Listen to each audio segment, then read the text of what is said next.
দোস্ত বিল্টু, আজ চল মামার গ্রামে যাই। অনেক দিন হয়ে গেল। আইডিয়া ভালো, কিন্তু পথটা অনেক দূর। হাঁটতে হাঁটতে তো জুতা শেষ হয়ে যাবে। তাই ভাবছি একটা গাধা ভাড়া নেই।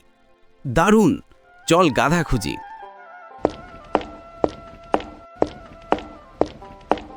সকাল সকাল দুজনে মিলে গাধার খোঁজে বাজারে গেল এবং পিন্টু গাধার মালিককে বলল যে আমাদেরকে গাধায় চড়াবে। হ্যাঁ, আমরা দুজনেই চড়ব। গাধার মালিক বলল, না না, গাধা একজনের বেশি নিতে পারবে না। ঠিক আছে, আগে আমি উঠি।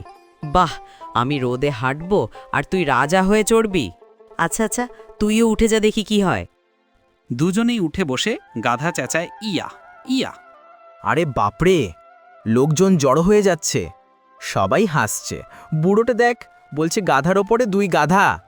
ঠিক আছে, এবার গাধাকে কাঁধে তুলে নিয়ে যাই, কেউ কিছু বলবে না।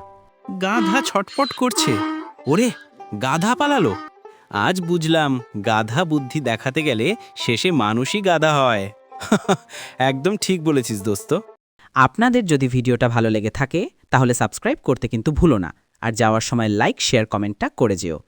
নেক্সট ভিডিও আপডেটের জন্য আমাদের লিমিটলেস স্টোরিজ পেজটাকে ফলো করো। ধন্যবাদ।